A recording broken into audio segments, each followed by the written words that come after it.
pagi Bapak Ibu. Ya, ketemu lagi sama saya ya setelah mungkin 3-4 tahun.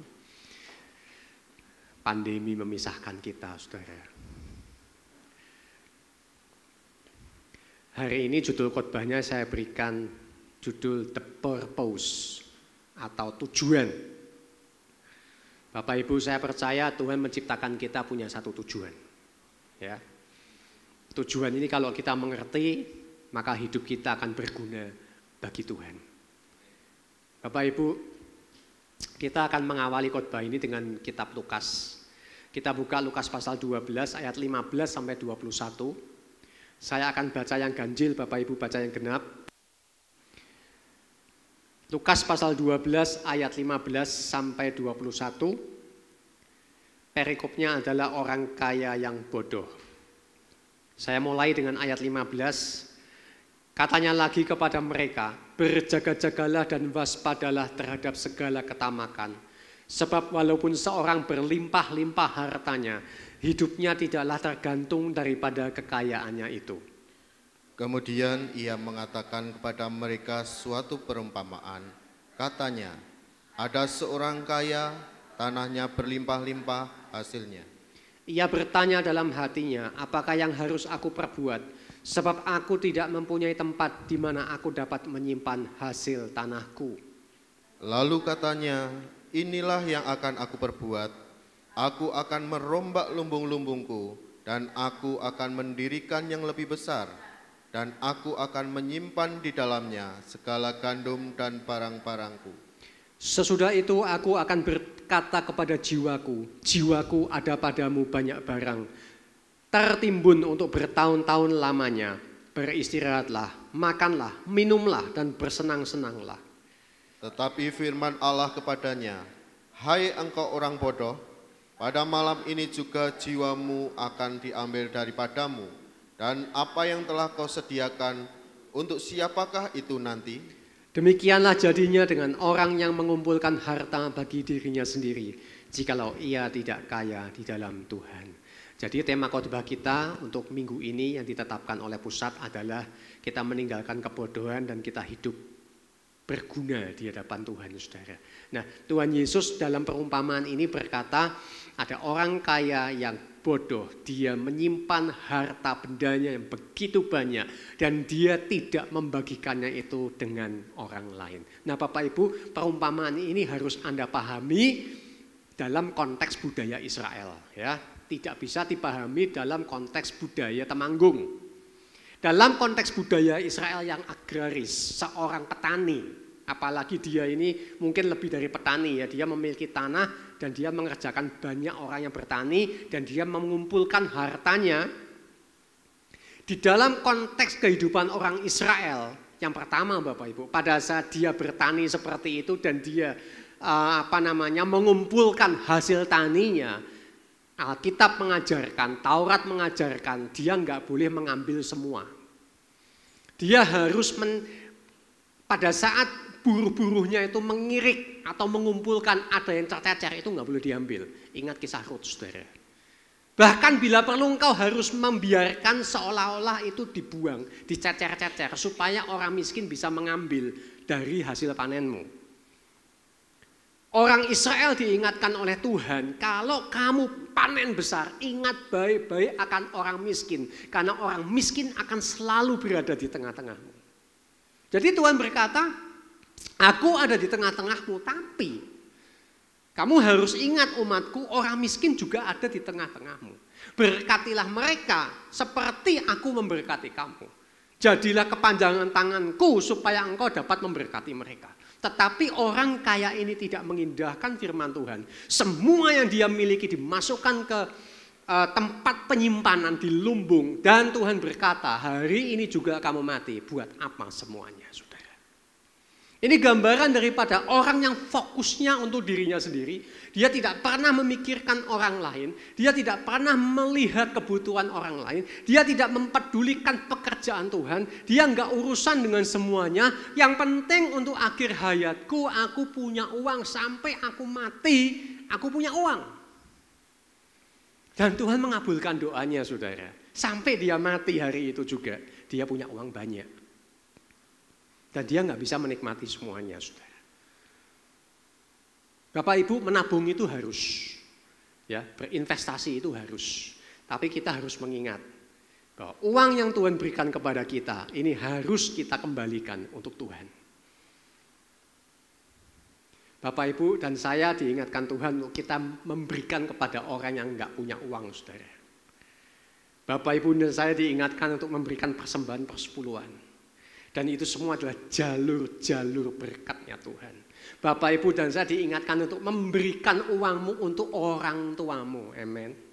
Bapak Ibu kalau udah punya rumah tangga sendiri, orang tuamu masih hidup, sisihkan uangmu, berikan untuk mereka. Duk, papaku kaya, kasih, saudara. Itu jalur berkat, saudara. Pada saat engkau memberi dengan sukacita, engkau memanage uangmu dengan baik, engkau punya pos-pos yang engkau berikan, ini untuk gereja, ini untuk orang tuaku, ini untuk pelayanan orang lain. Kalau saya juga sedikit banyak memberkati pelayanan adik-adik saya, adik tingkat saya. Beberapa saya berikan uang, rekan saya juga saya berikan uang sekalipun nggak banyak, tapi saya belajar untuk mulai menabur untuk pekerjaan Tuhan, saudara. Dan Tuhan tidak pernah ngutang, Bapak Ibu. Dia memberkati dan terus memberkati. Asal hati kita itu tulus dan kita memberi seturut kehendak Tuhan. Nah Bapak Ibu, ini baru satu aspek tentang bagaimana Tuhan mengingatkan kita supaya kita mempersembahkan apa yang kita miliki untuk kemuliaan Tuhan. Itu baru satu aspek, saudara. Nah kita akan kupas kitab Galatia, ini yang akan kita bahas. Galatia pasal 6. Galatia pasal 6, perikopnya saling membantulah kamu. Ya, itu ada 10 ayat akan kita baca. Saya baca mulai ayat yang kedua. Bertolong-tolonglah menanggung bebanmu, demikianlah kamu memenuhi hukum Kristus. Sebab kalau seorang menyangka bahwa ia berarti, padahal ia sama sekali tidak berarti, ia menipu dirinya sendiri. Baiklah tiap-tiap orang menguji pekerjaannya sendiri, maka ia boleh bermegah, melihat keadaannya sendiri dan bukan melihat keadaan orang lain. Sebab tiap-tiap orang akan memikul tanggungannya sendiri. Dan baiklah dia yang menerima pengajaran dalam firman, membagi segala sesuatu yang ada padanya dengan orang yang memberikan pengajaran itu. Bapak Ibu, banyak orang menipu dirinya sendiri. Slide-nya bisa ditayangkan. Tadi dikatakan kamu menipu dirimu sendiri kalau engkau menyangka dirimu itu baik. Padahal baikmu itu standarnya apa, saudara? Seringkali kita menjumpai orang berkata aku baik. Satu hari waktu zaman dulu, saudara, HP masih HP jadul itu. Waktu itu software Alkitab itu lagi benar-benar booming, saudara. Dan orang berlomba-lomba masukkan software Alkitab di Alkitabnya. Saya ketemu dengan satu orang yang berkata, dia ditawari oleh pasangannya, oleh suaminya, "Mah, ini loh software Alkitab, install ya di HP-mu." Istrinya bilang begini, "Saya nggak perlu Alkitab, Pak. Hidup saya sudah baik." Saya kaget, saudara. Ini orang Kristen. Saya kaget, saudara. Saya kaget, benar-benar kaget. Kok ada ya orang kayak gini ya? Dia nggak bilang saya nggak perlu software Alkitab. Saya punya Alkitab di rumah, bisa saya baca, enggak loh. Saya nggak perlu Alkitab. Hidup saya sudah baik. Pada saat dia berkata saya tidak perlu Alkitab, hidup saya tidak baik. Menurut siapa? Kalau kamu nggak ngerti firman Tuhan dan hidupmu nggak sepadan dengan firman Tuhan, bagaimana kamu bisa bilang hidupku baik?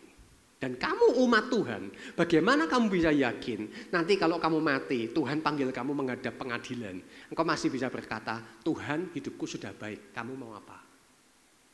Itu kan sama aja nantang Tuhan, saudara. Bapak Ibu, ayat 2 dikatakan,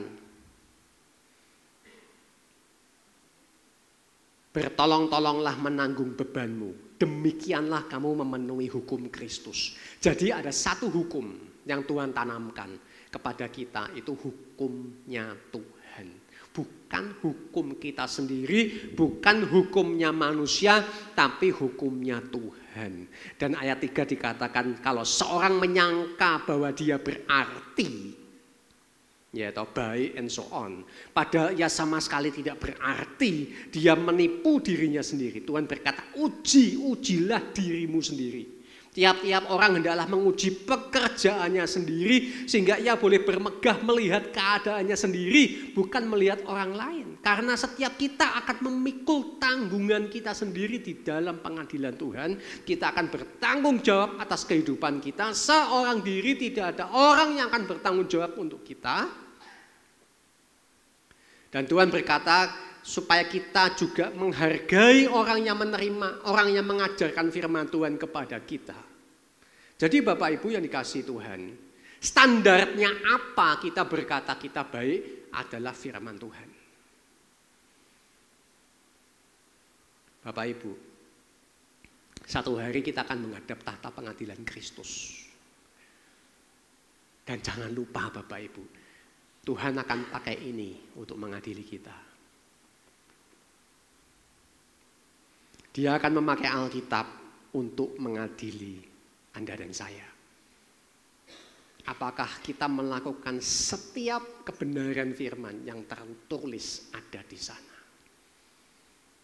Dia tidak mengadili kita dengan firman yang kita ngerti, yang nggak ngerti, ya udah nggak usah, enggak. Dia juga tidak mengadili kita dengan firman yang kita pernah baca, yang kamu nggak pernah baca, ya udah nggak usah, enggak.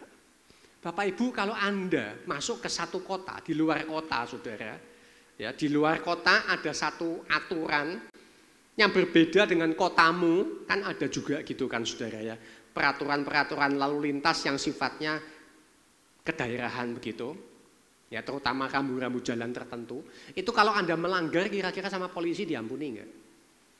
Pak, saya dari luar kota, saya enggak tahu Pak, apakah Anda diampuni? Tidak. Aturan tetap aturan, sekalipun Anda dari luar kota dan Anda nggak ngerti peraturan itu, tetap. Yang paling susah itu kan kalau di luar kota sama di kota besar itu jalan itu kan dipisah-pisah saudara. Ini buat motor, ini buat mobil, atau ini jalur khusus untuk ke kiri, ini jalur khusus untuk ke kanan. Yang gitu-gitu tuh biasanya orang kebanyakan ngelanggar saudara. Terutama kalau dia dari kota kecil. Di kota kecil mau jalan mana aja bebas. Begitu masuk kota gede, itu jalan sudah dipatok saudara. Dia ngambil di sebelah kiri, itu jalan tuh belok kiri, tiba-tiba dia nyelonong ke tengah, kena pasti kena. Dan itu polisi nggak akan mengampuni saudara. Tuhan juga sama Bapak Ibu. Kita ini anak Tuhan, kita ini gereja Tuhan, kita pengikut Kristus, dia akan menghakimi kita sesuai dengan firman-Nya. Kita ngerti nggak ngerti, tahu nggak tahu, dia akan menghakimi kita saudara. Karena Tuhan itu menuntut ketaatan Bapak Ibu. Itu yang dia minta. Barang siapa mengasihi aku, dialah yang melakukan segala perintahku. Pak, Tuhan egois Pak. Oh enggak. Tidak. Perintah Tuhan itu sifatnya universal untuk semua umat manusia karena dia pencipta. Terkhusus untuk umatnya, Tuhan meminta umatnya untuk bertanggung jawab terhadap pilihannya. Bapak Ibu jadi pengikut Kristus itu kan pilihanmu, betul?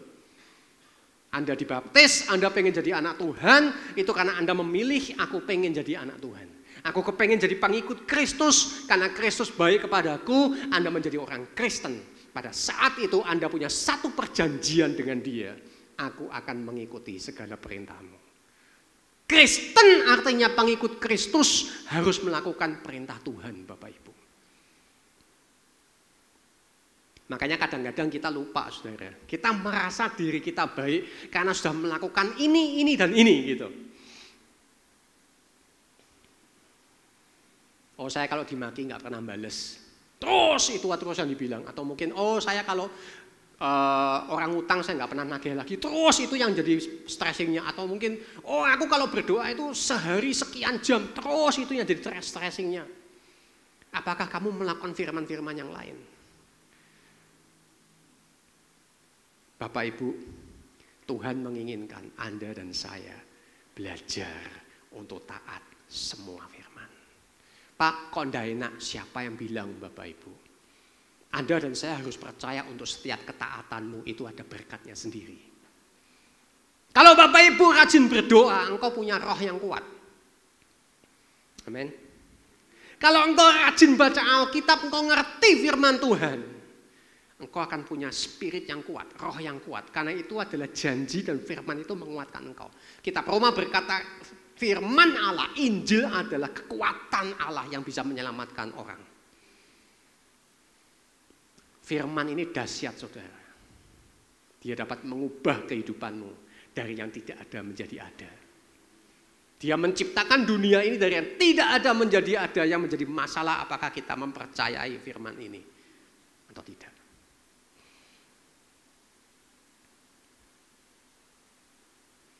Satu hari saya pernah ketemu dengan orang, Bapak Ibu, sudah jadi anak Tuhan. Satu hari kita berbicara tentang sorga, saudara. Loh, ini anak Tuhan loh. Dibaptis saya tahu loh. Ikut katekisasi saya tahu loh. Oh, di gereja kami di Semarang. Tapi waktu kita bicara tentang sorga, dia bisa bilang begini, saudara. Ya kalau orang Kristen ya pergi ke sorganya orang Kristen. Orang agama lain ya pergi ke sorganya agama lain. Sampai saya bilang, enggak salah nih. Terus kamu ini dibaptis ini ngerti enggak sih? Kamu ngerti enggak kalau di sorga itu cuma ada satu? Enggak ada sorga 2, sorga 3, sorga 4.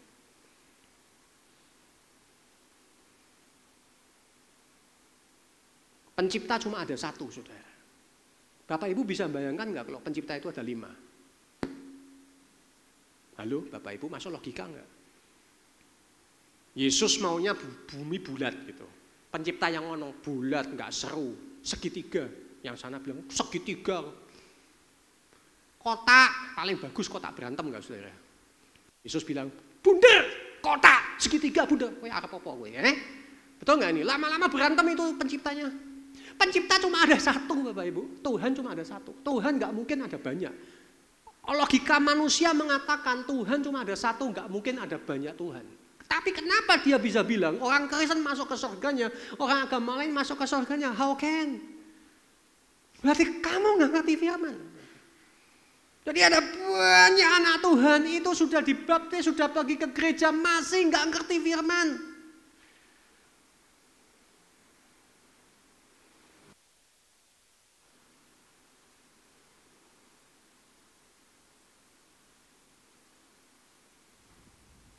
Hati-hati Bapak Ibu. Saya menjumpai satu lagi kayak gini, saudara. Pernikahan sesama jenis itu baik. Karena kita harus mengasihi semua umat manusia. Hah? Lu tuh orang Kristen gak sih? Lu ngerti firman Tuhan gak sih? Kenapa Tuhan marah dengan Sodom dan Gomora, ngerti gak sih? Gimana kamu bisa berkata pernikahan sesama jenis itu baik? Ada banyak orang Kristen, saudara, dia merasa dirinya baik. Tapi dia sebetulnya sedang tersesat, saudara. Karena dia nggak ngerti kebenaran firman. Slide berikutnya, kita baca ayat 7 dan 8. Jangan sesat, Allah tidak membiarkan dirinya dipermainkan. Ingat baik-baik, saudara. Allah tidak membiarkan dirinya dipermainkan.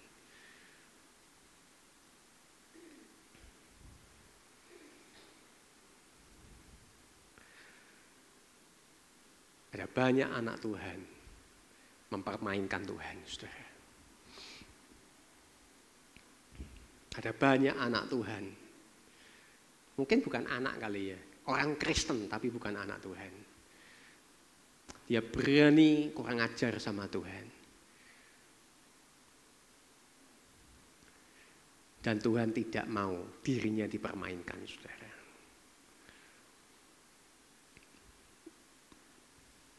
Pak, contohnya apa Pak? Mempermainkan Tuhan. Ada banyak orang, saudara, menyembunyikan dosa. Tapi dia masih berani mengaku dia seorang pelayan Tuhan. Itu mempermainkan Tuhan, saudara.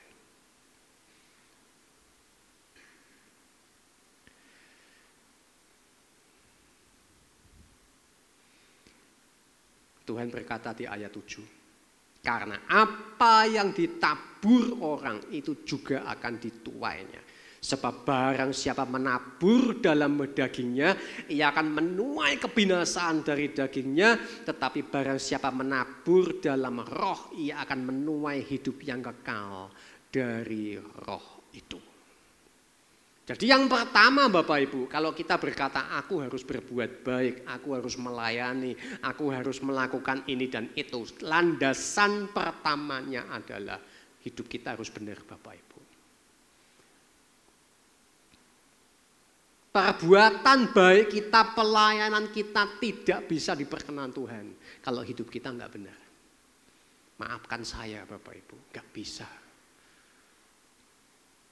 Tuhan mengasihi semua orang Bapak Ibu.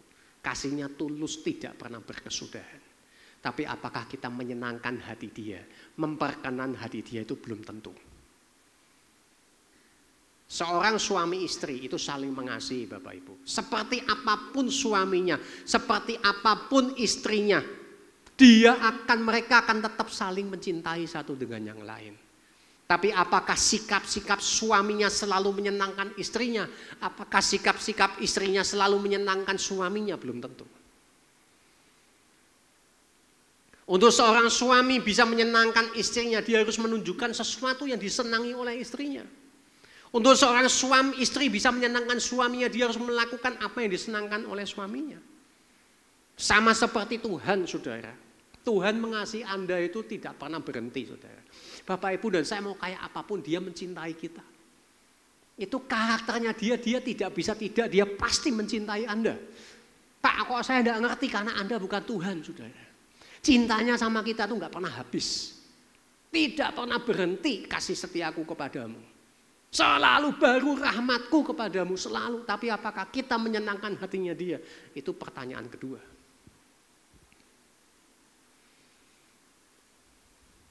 Bapak, Ibu dan saya harus hidup benar supaya Tuhan senang sama kita. Dan hidup benar itu berarti Bapak, Ibu dan saya hidup seturut dengan firman Tuhan. Dan itu tidak mudah tapi bisa dilakukan. Bapak Ibu, kita belajar ya, melakukan firman itu jangan separuh Bapak Ibu. Anda dan saya harus melakukan firman dan mempelajari firman itu benar-benar seperti apa yang Tuhan mau.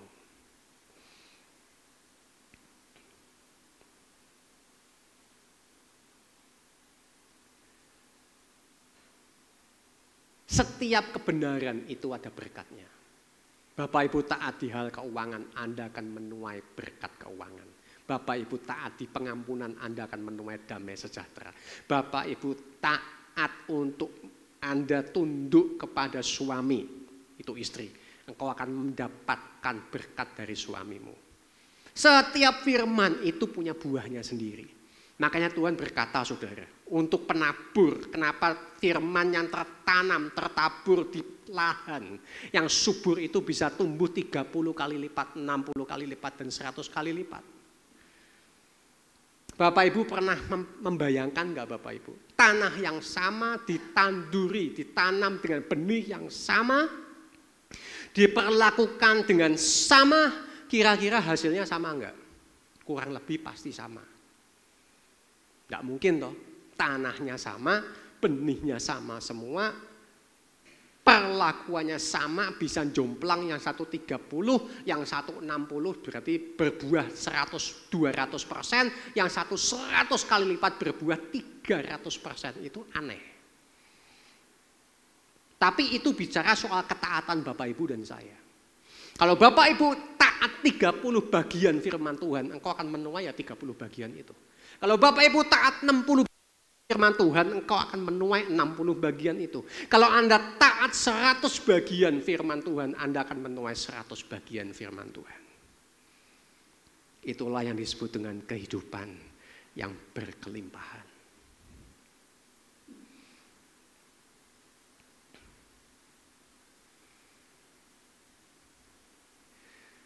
Bapak Ibu, Satu hari saya ketemu dengan satu orang pria, saudara. Usianya kurang lebih 40 sekian tahun. Kurang lebih seperti saya, 40 sekian tahun Bapak Ibu. Dan saya tahu pria ini hidupnya setiap hari cuma marah, bersungut-sungut, marah, bersungut-sungut, nggak pernah puas. Marah, bersungut-sungut, marah, bersungut-sungut, nggak pernah puas. Setiap hari saudara, every day. Saya nggak pernah melihat dia satu hari pun nggak marah, bersungut-sungut dan tidak pernah puas. Selalu dia selalu menemukan kesalahan di orang lain. Always like that. Dan tiba-tiba Tuhan ingatin saya. Nak, 40 tahun orang Israel di padang gurun, ya ini.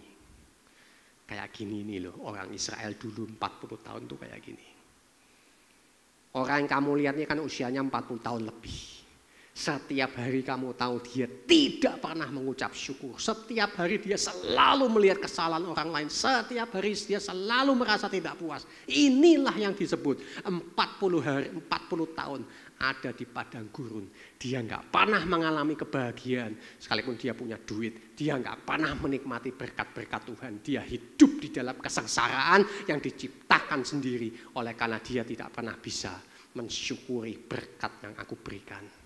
Dia tidak pernah bisa belajar menerima orang apa adanya. Dia tidak pernah bisa belajar mencintai orang-orang yang mengasihi dia. Dia selalu mengukur orang dengan standarnya sendiri. Dan dia sendiri selalu berbuat salah. Tapi dia nggak mau dibenerin. Inilah 40 tahun orang Israel berjalan di padang gurun. Saya ngerti, kayak gini Tuhan. Makanya Tuhan berkata, tidak satupun kalian masuk ke tanah Kanaan. Tidak. Bapak Ibu, tanah Kanaan itu apa, saudara? Tanah yang berlimpah-limpah. Saya kalau maju itu biasa nging, saudara ya. Tanah yang berlimpah-limpah susu dan madunya. Dan saya melihat saudara satu ini tidak pernah ngalami melimpah-limpah, padahal duitnya banyak, saudara. Punya duit, bilang banyak ya enggak lah, punya duit.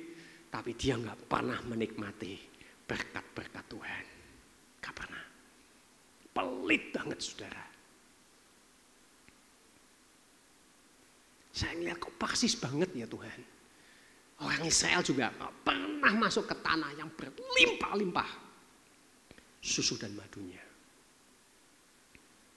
Cuma Yosua dan Kaleb yang bisa masuk saudara. Bapak Ibu, coba dibacakan saudara Arif, Wahyu pasal 9 ayat 7-8.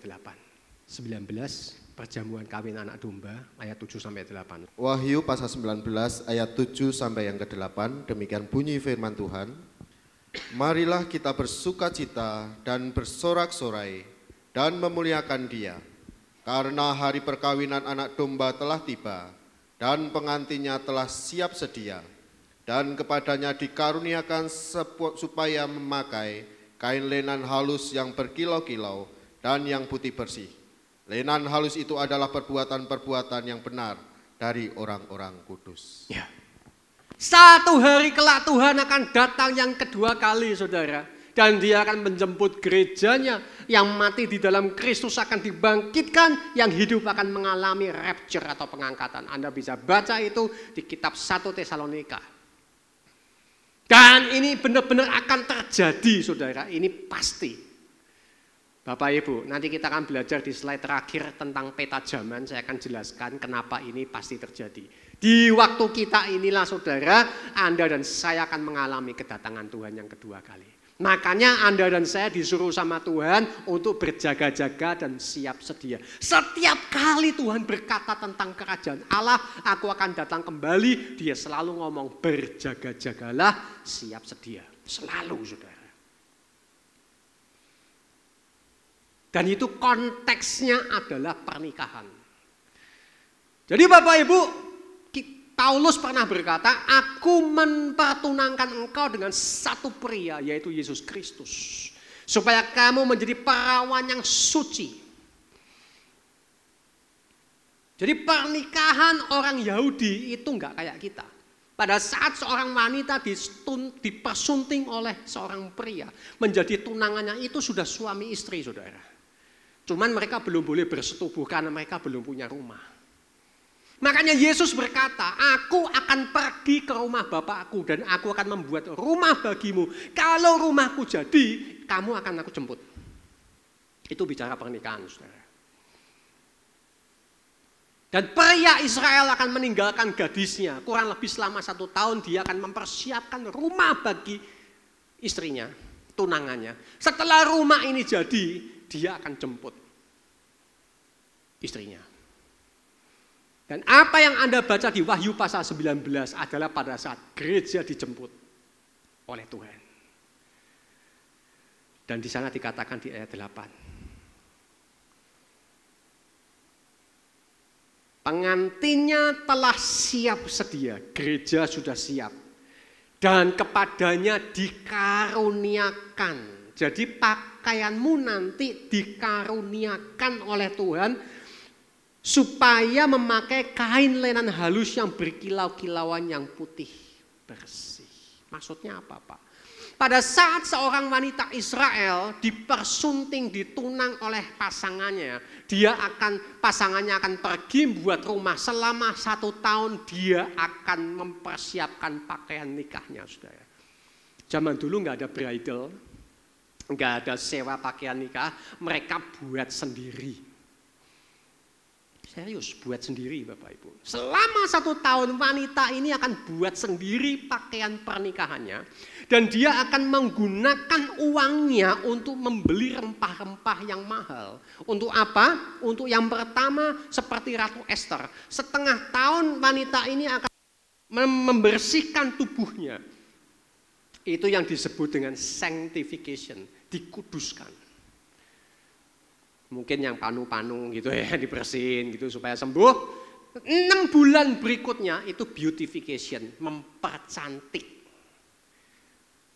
Jadi selama 1 tahun wanita ini dengan uang hasil kerjanya, dia akan membeli rempah-rempah termahal untuk mempersiapkan tubuhnya ini bersih, wangi, kulitnya halus untuk pernikahannya dengan suaminya, dan sambil itu dia mempersiapkan pakaiannya.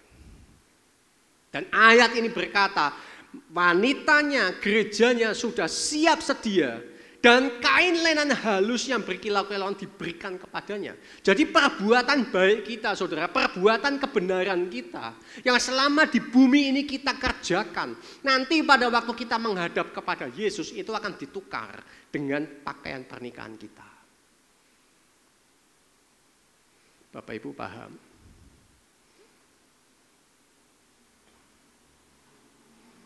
Jadi dari sekian banyak anak Tuhan yang dibangkitkan dan rapture, pakaiannya tidak sama, saudara. Enggak sama. Yang satu lebih indah dari yang lain, tergantung perbuatan benar dari orang-orang kudus.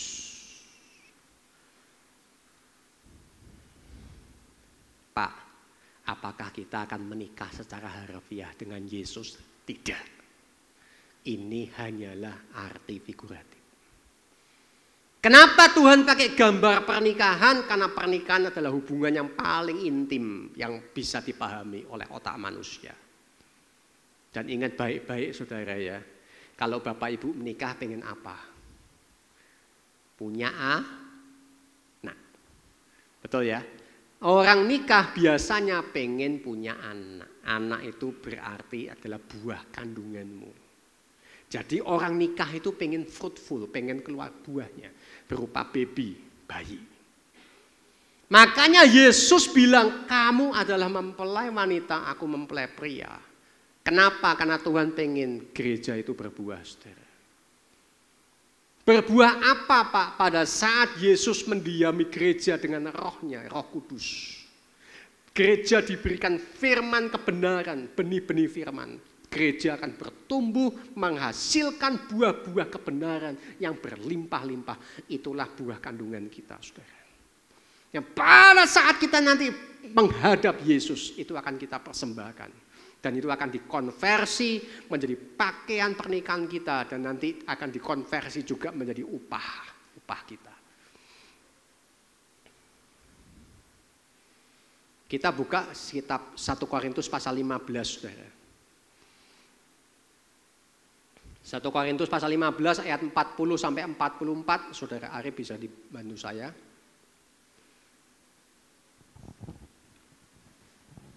1 Korintus 15 ayat 40 sampai yang ke-44, demikian bunyi firman Tuhan. Ada tubuh surgawi dan ada tubuh duniawi, tetapi kemuliaan tubuh surgawi lain daripada kemuliaan tubuh duniawi. Kemuliaan matahari lain daripada kemuliaan bulan, dan kemuliaan bulan lain daripada kemuliaan bintang-bintang. Dan kemuliaan bintang yang satu berbeda dengan kemuliaan bintang yang lain. Demikianlah pula halnya dengan kebangkitan orang mati. Ditaburkan dalam kebinasaan, dibangkitkan dalam ketidakbinasaan. Ditaburkan dalam kehinaan, dibangkitkan dalam kemuliaan. Ditaburkan dalam kelemahan, dibangkitkan dalam kekuatan. Yang ditaburkan adalah tubuh alamiah, yang dibangkitkan adalah tubuh rohaniah. Jika ada tubuh alamiah, maka ada pula tubuh rohaniah. Yes, ini bicara soal hari kebangkitan, saudara. Satu hari kelak Anda dan saya akan dibangkitkan dari orang mati. Kalau sebelum dia datang kita udah mati. Kalau Bapak Ibu masih hidup, Anda akan diangkat, diubah dalam sekejap dengan tubuh kemuliaan. Dan tubuh kemuliaan Anda digambarkan seperti di sini dengan glory kemuliaan yang berbeda-beda. Ada yang seperti matahari, seperti bulan, dan seperti bintang. Bintang yang satu berbeda dengan bintang yang lain. Perbedaannya di mana? Apakah kita serupa seperti Kristus apa enggak? Semakin Anda dan saya serupa seperti Kristus, semakin kita akan diubahkan semakin seperti Dia. Makanya Bapak Ibu, waktu kita ini singkat Bapak Ibu. Tidak banyak, kita harus berlomba. Makanya Paulus berkata, aku berlomba mencari, berlari sampai pada garis akhir. Karena dia tahu umurnya juga nggak panjang-panjang amat. Dia nggak mau menyia-nyiakan kesempatan, dia mau berlari sampai garis akhir. Karena dia tahu habis itu dia akan melihat satu kemuliaan yang luar biasa.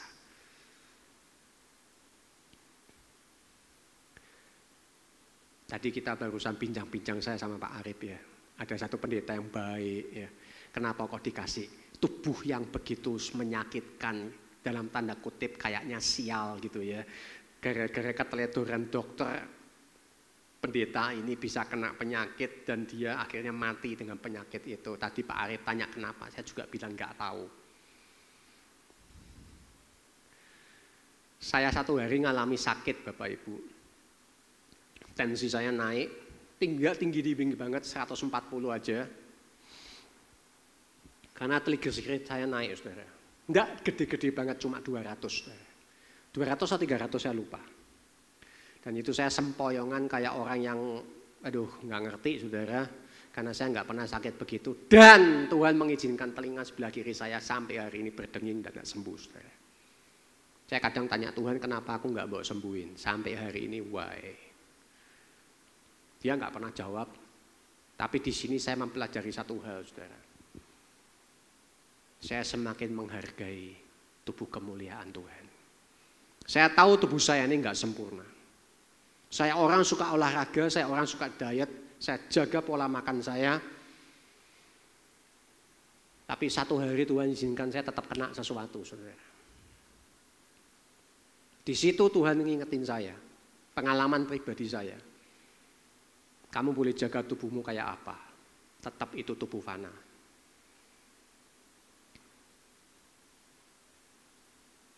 Pengalaman pribadi saya, dia kasih saya kayak gini supaya saya selalu ingat, merindukan tubuhku yang baru, saudara.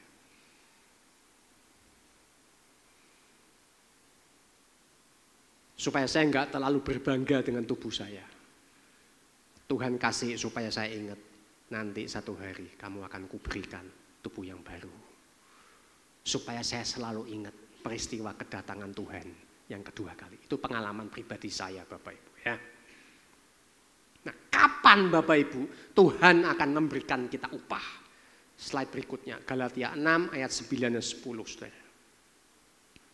Saudara Arif bisa siapkan Lukas 14 ayat 13 sampai 14. Galatia 6 ayat 9 dan 10. Janganlah kita jemu-jemu berbuat baik, Jadi setelah Anda dan saya Bapak Ibu belajar untuk hidup benar di hadapan Tuhan, kita hidup benar, kita masuk ke dalam proses pengudusan yang bertahap yang namanya progressive sanctification, hidup kita terus menerus diperbarui setiap hari semakin serupa seperti Kristus. Ini nggak bisa berjalan instan, ini melalui satu proses pendewasaan iman.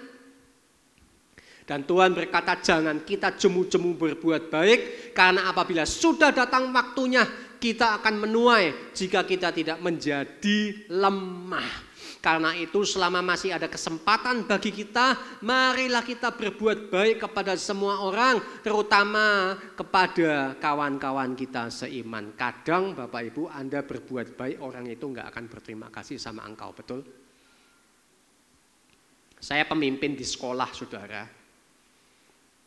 Saya lebih banyak mengamati apa yang baik yang saya lakukan dilupakan dan yang jelek yang saya lakukan itu diingat-ingat terus.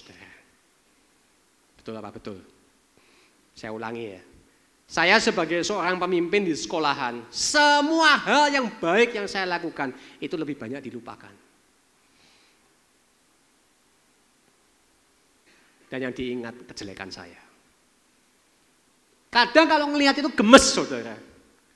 Kadang saya bilang lebih baik saya enggak melakukan kebaikan buat kalian. Menurut daging saya nih, mau tak tindes saja sekalian. Mumpung saya jadi pemimpin kan gitu.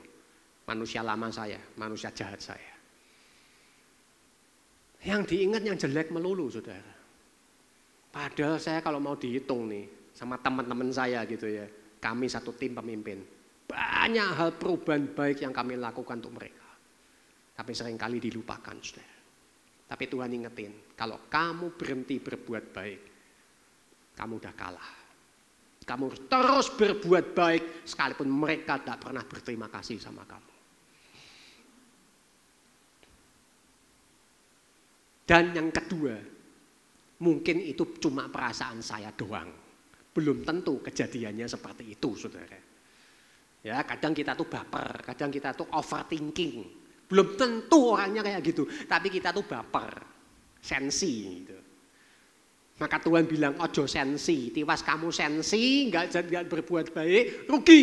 Tetap menabur, tetap berbuat baik. Kamu pemimpin, lakukan yang terbaik, berikan yang terbaik buat mereka sejahtera semampu-mampunya kamu. Semuanya lakukan saja buat aku dan bukan buat mereka.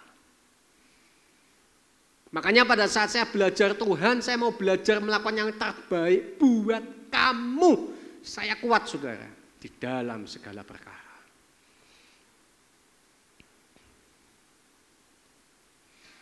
Kadang anak buah tuh nganyelke loh Bapak Ibu. Kalau permintaannya nggak dituruti, ngambek. Padahal permintaannya tuh nggak esensial. Tapi nek dituruti, yo nggak berterima kasih. Angin lalu, jengkeli gak saudara? Jengkeli banget. Tapi saya harus belajar, kamu harus terus berbuat baik. Sekalipun bla bla bla bla bla bla bla bla bla bla bla bla lakukan buat aku, bukan buat mereka. Kenapa Tuhan? Karena yang ngasih upah itu aku, bukan mereka. Nanti kalau aku datang yang kedua kali, upah itu dari aku, bukan dari mereka.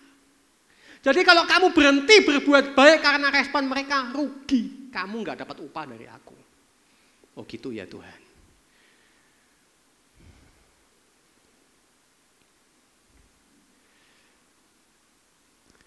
Lukas 14 tolong dibacakan. Lukas 14 ayat 13 sampai 14. Tetapi apabila engkau mengadakan perjamuan, undanglah orang-orang miskin, orang-orang cacat, orang-orang lumpuh dan orang-orang buta, dan engkau akan berbahagia karena mereka tidak mempunyai apa-apa untuk membalasnya kepadamu, sebab engkau akan mendapat balasnya pada hari kebangkitan orang-orang benar. Ya, engkau akan mendapat balasnya pada hari kebangkitan orang-orang benar. Ingat kata-kata itu tadi saudara, tidak dapat membalas.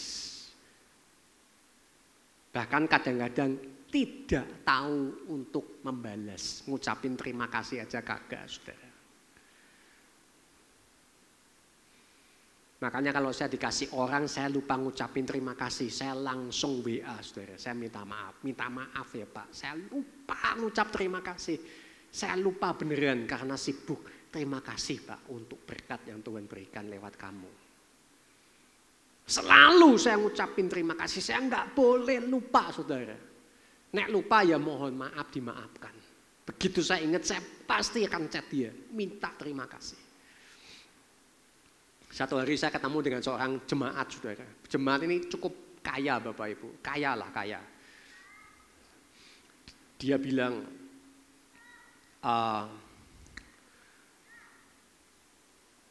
kalau nggak salah Bapak Ibu ya, persepuluhannya itu sebulan 50 juta, saudara. Dia bilang, aku menabur banyak hamba Tuhan, menabur banyak pekerjaan Tuhan. Banyak, bukan untuk bangga ya, dia cuma cerita karena dia sama saya dekat, saudara. Setiap kali dia kasih saya berkat, saya ngucapin terima kasih. Dan dia ngomong apa, saudara? Bro, dari 10 orang kusta, hanya 1 yang kembali, yaitu kamu. Saya bilang, hah? Serius?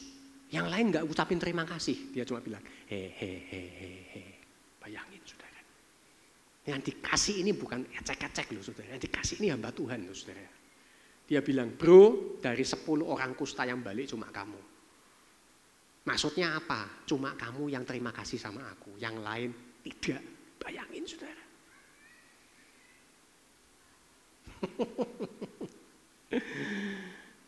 Tapi dia nggak pernah kendor, saudara. Dia selalu memberikan apa yang Tuhan perintahkan lewat hidupnya dia. Karena dia tahu satu hari dia akan mendapat upah di hari kebangkitan. Slide terakhir, saudara.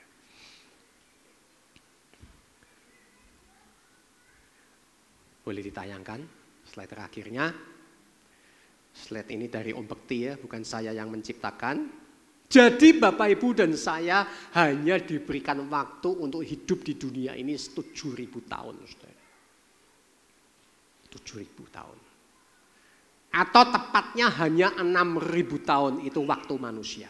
Tuhan berkata, 1 hari di dalam kitab Petrus, 2 Petrus 3 ayat 8, di hadapan Tuhan 1 hari sama seperti 1.000 tahun.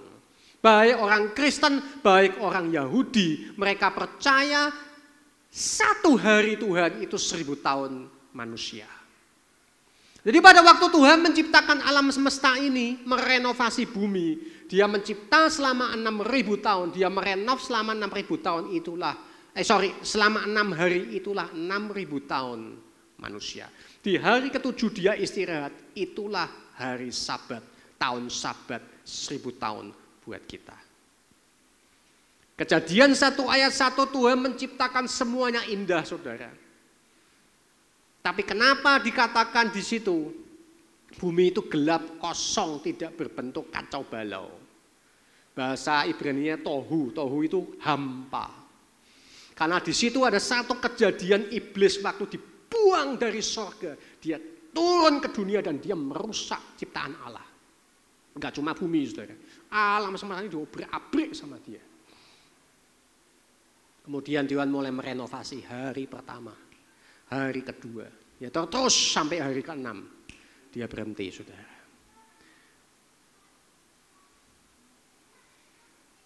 Enam hari saja manusia diberikan kesempatan untuk mengelola bumi ini. Sejak Adam dan Hawa jatuh dalam dosa, itu starting point mulai dihitung, saudara. 1.000 tahun, 2.000 tahun itu keluarlah satu orang yang namanya Abraham. Dari Abraham lahir sampai Yesus mati di salib itu 2.000 tahun, saudara. Jadi kita udah jalan 4.000 tahun sampai Yesus mati di salib. Itu sudah dihitung, saudara. Udah dihitung usianya dan itu tepat 4.000 tahun.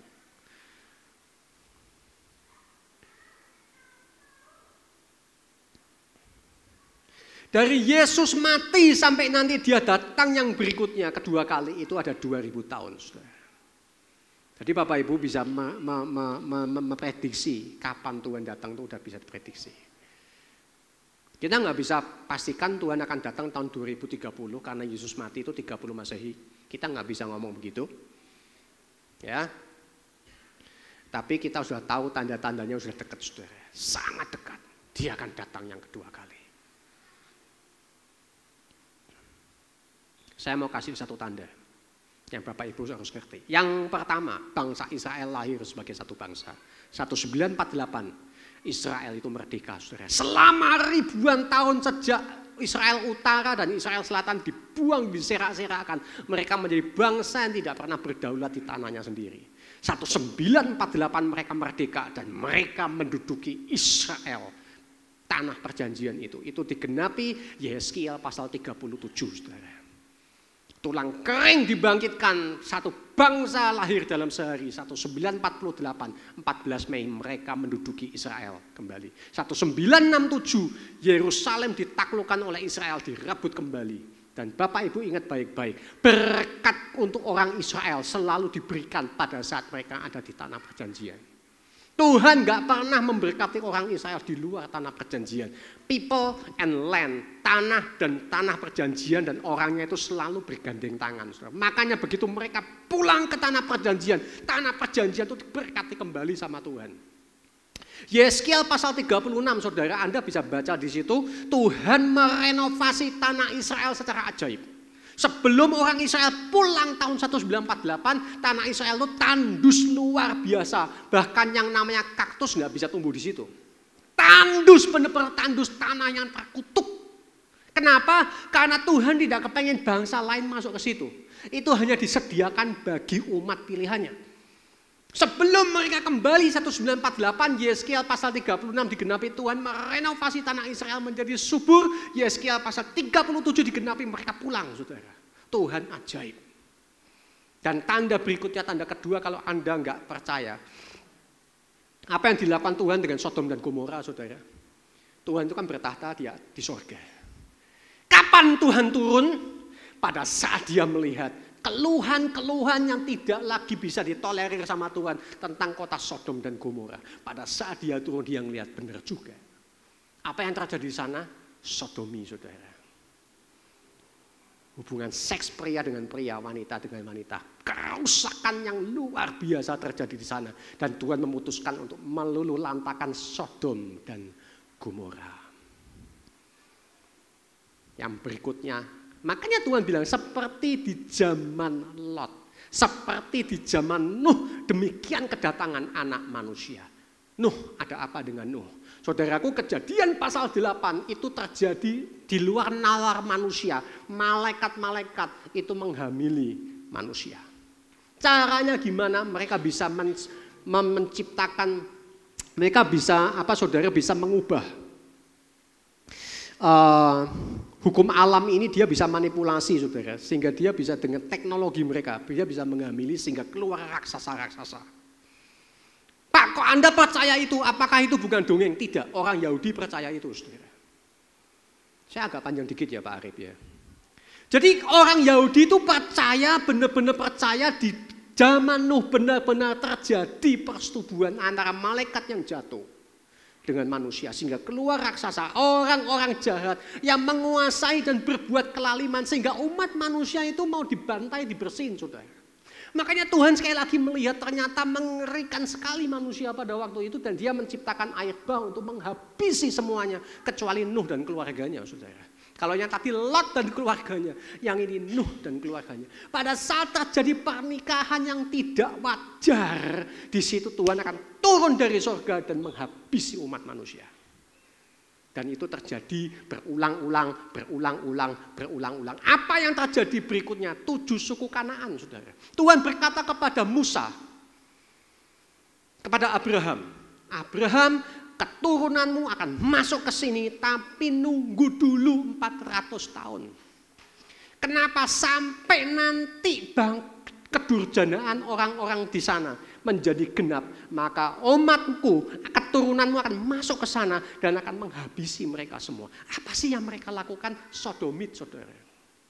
Orang Kanaan itu kalau nyembah Baal, nyembah Asyera, itu mereka nyembah Baal. Bapak Ibu tahu nggak? Baal itu Molok.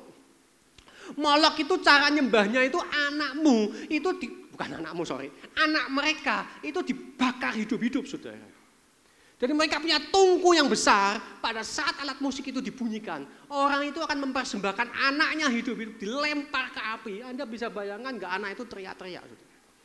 Supaya anak itu teriak-teriak, umat ini nggak dengar. Begitu tersiksanya anak ini, mereka melakukan satu hal yang namanya pesta seks.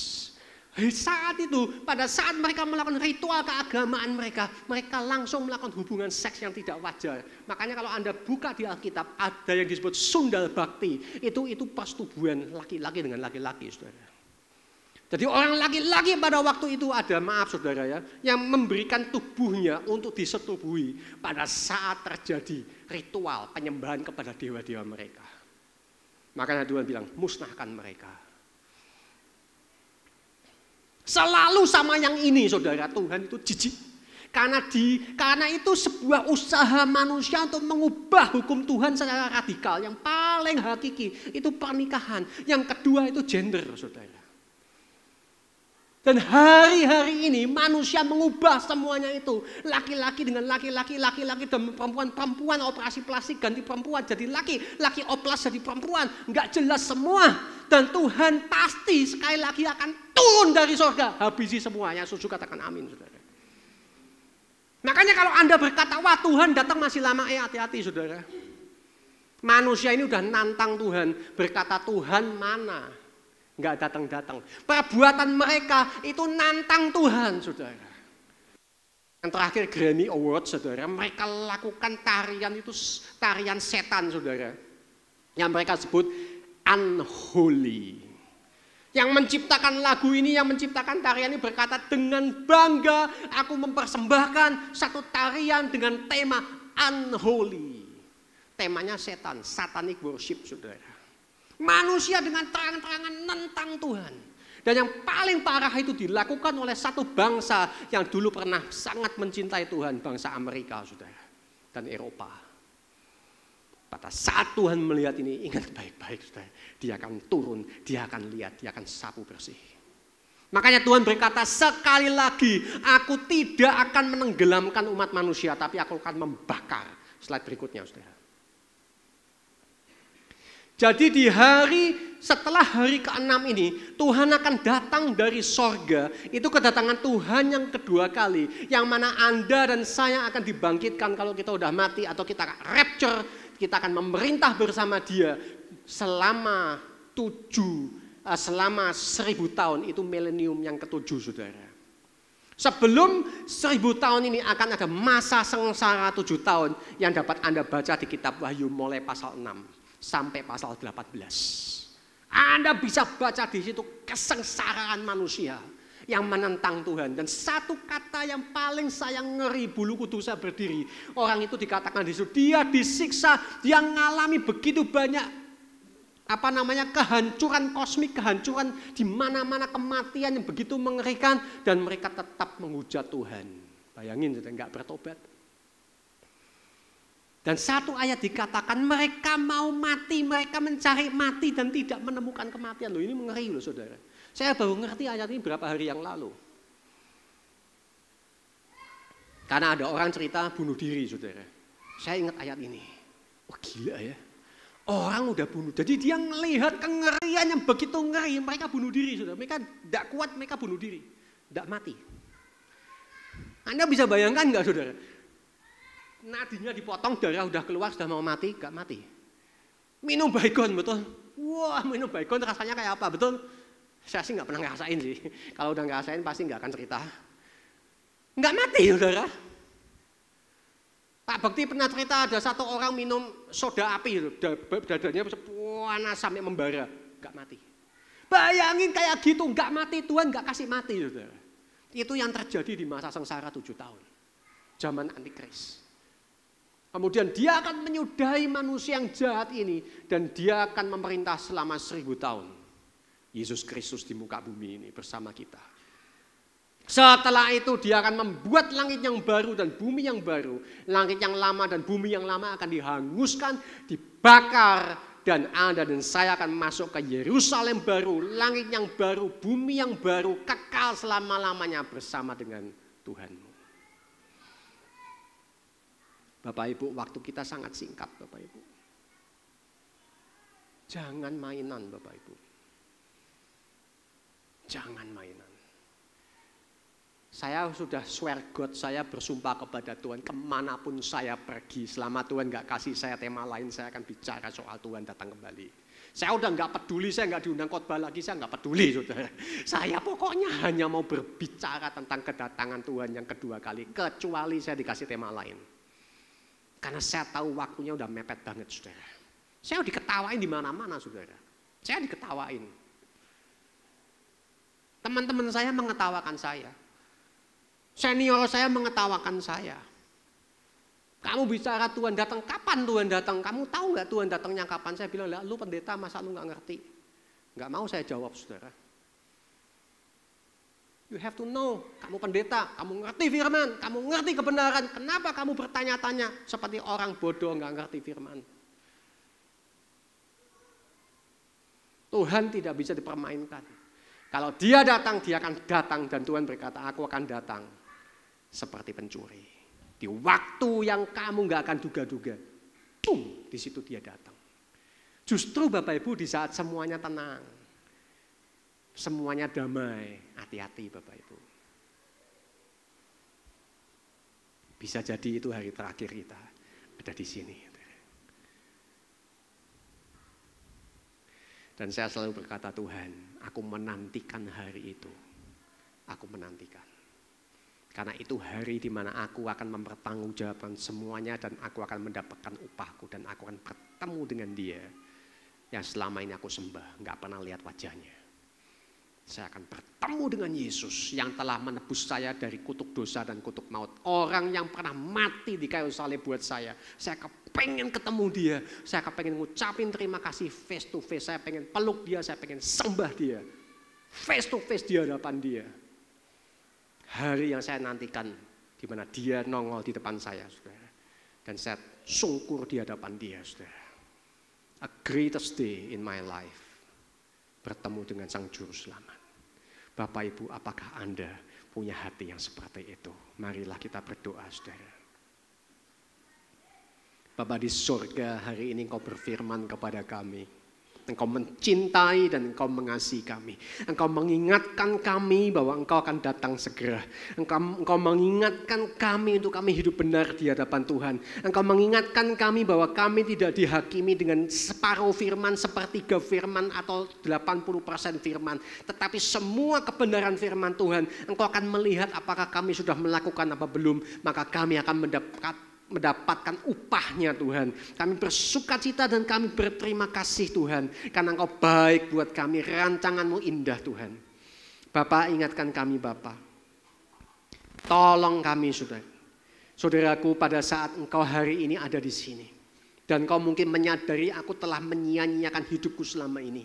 Aku mungkin selama ini egois, hidup hanya untuk diriku sendiri.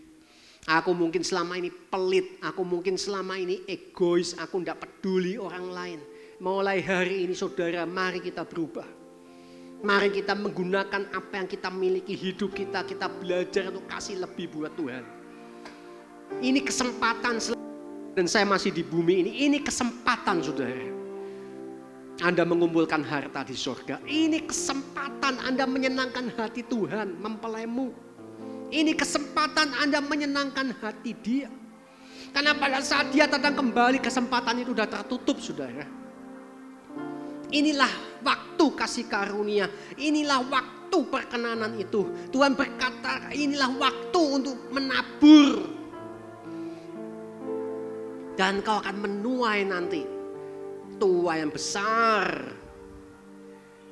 Engkau akan mendapatkan tubuh kemuliaan, engkau akan mendapatkan pakaian pernikahanmu, engkau akan mendapatkan upah-upahmu, dan jerih lelahmu tidak pernah sia-sia. Bapa di surga, kembali kami berkomitmen Tuhan. Kami mau persembahkan hidup kami lagi dan lagi, memperbarui komitmen kami, supaya kami benar-benar bisa hidup menyenangkan hati Tuhan. Ingatkan kami bahwa kami mempelai wanita-Mu Tuhan. Hidup kami harus berbuah Kami harus datang dengan persembahan kepada Tuhan, tidak dengan tangan kosong kami. Kita nyanyikan lagu yang terakhir, saudara. Ku berdiam dekat Bapa. Saya undang Bapak Ibu untuk bangkit berdiri. Ku berdiam dekat Bapa, semakin indah, indah ku rasa. Aku dilayakkan untuk memuji Dia, kudus-kuduslah Raja segala Raja. Ku bernyanyi bagi Ku bernyanyi bagi Dia, korban terindah akan ku sembahkan. Pujianku naikkan, jiwaku bersorak. Aku diangkat semakin dekat dengan Bapa. Dalam hadiratnya ku rasa bahagia. Dalam hadiratnya ada damai dan sejahtera. Dalam hadiratnya temukan iman kekuatan. Dalam hadiratnya ku temukan kasih-Nya. Dalam hadiratnya ku rasa bahagia. Dalam hadiratnya ada damai dan sejahtera. Dalam hadiratnya ku temukan iman kekuatan. Dalam hadiratnya temukan kasih-Nya. Bapak Ibu yang dikasihi Tuhan, hari ini Tuhan ingin memberikan kau kasih karunia. Mungkin kau berkata, Tuhan aku lelah, aku capek Tuhan. Dan firman-Mu hari ini begitu berat menghantam kami. Tapi hari ini, pagi ini Tuhan berkata, aku akan memberikan kasih karuniaku bagimu. Yang cukup buat engkau untuk menanggung segala perkara. Dan pada saat engkau taat berjalan dengan firman-Ku, engkau akan keluar sebagai pemenang. Bahkan lebih dari pemenang. Bagi Bapak Ibu yang membutuhkan kasih karunia Tuhan, silakan kau angkat tangan. Saya akan berdoa buat engkau. Terima kasih, angkat lagi saudara. Tuhan akan memberikan kau kasih karunia. Kau akan keluar sebagai pemenang. Amin. Pada saat engkau mengatasi masalahmu, engkau akan menjadi pribadi yang berbeda. Engkau akan membawa sesuatu. Itulah arti menjadi satu pemenang. Bapa di sorga, berkati tangan-tangan yang terangkat. Kasih karunia Tuhan turun atas kami. Amin. Kasih karunia yang cukup. Kasih karunia yang memampukan. Kasih karunia yang membuat kami kuat. Amin. Untuk setia dan benar-benar menyelesaikan pertandingan iman kami. Menjadi lebih dari pemenang. Amin. Terima kasih Bapa. Di dalam nama Tuhan Yesus kami berdoa. Amin. Amin. Puji Tuhan, sekali lagi saya mengucapkan terima kasih kepada Bapak Rektor Dr. Gregorius Suwito. Ya, Pak Greg ini masih muda, tetapi sudah jadi rektor di STT Kristus Alpha Omega Semarang. Ya, biarlah pelayanan Pak Greg semakin diberkati Tuhan, menjangkau jiwa dan menyelamatkan banyak orang. Puji Tuhan. Baik, kita akan bersama-sama mengakhiri perjumpaan ibadah kita. Saya kembali mengundang Bapak Ibu untuk bangkit berdiri, kita akan berdoa. Bapa di surga, terima kasih karena Engkau baik bagi kami. Engkau memberikan kepada kami hikmat pengertian supaya kami tidak berhenti untuk berbuat baik. Kami diminta oleh Tuhan untuk melakukan setiap hukum kasih yang Tuhan sudah nyatakan. Dan biarlah Tuhan pagi hari ini suara kebenaran firman-Mu tertanam dalam hati dan pikiran kami, dan kami boleh menjadi pelaku dari setiap kebenaran yang Tuhan ajarkan. Kami percaya Tuhan melalui Allah Roh Kudus memampukan kami semuanya. Sehingga ketika tiba waktunya kami dipanggil pulang oleh Bapa di surga, kami berkenan, kami boleh memasuki kerajaan kekal, yaitu kerajaan Tuhan Yesus Kristus. Kami mendapatkan rumah yang kekal, yang abadi, yang tidak pernah dimakan oleh ngengat. Dan kami boleh bersama-sama makan sehidangan dengan Bapa di surga. Dan setiap hari kami memuji mempermuliakan nama Tuhan.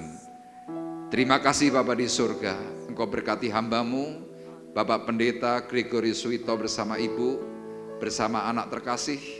Biarlah Tuhan pelayanan mereka boleh menjadi berkat bagi semua orang.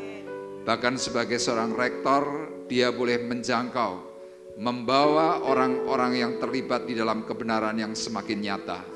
Melalui pengajaran kebenaran yang Tuhan tanamkan dalam dirinya, nama Tuhan yang dipuji dan dipermuliakan. Terima kasih, dan tiba saatnya Tuhan sekarang kami mengangkat hati, mengangkat tangan kami di hadapan Tuhan. Sidang jemaat Tuhan terkasih, marilah kita bersama-sama pulang dengan membawa berkat damai sejahtera Allah Bapa di surga. Pulanglah dengan kasih karunia Tuhan Yesus Kristus di dalam persekutuan Roh Kudus. Tuhan memberkati engkau dan melindungi engkau. Tuhan menyinari engkau dengan wajahnya dan memberi engkau kasih karunia. Tuhan menghadapkan wajahnya kepadamu dan memberi engkau damai sejahtera. Mulai dari pagi hari ini sampai Maranatha datang yang kedua kali. Dalam berkat nama Tuhan Yesus Kristus, kami sudah berdoa dan mengucapkan syukur kami. Dan kita semua yang diberkati oleh Tuhan bersama-sama berkata, Amin.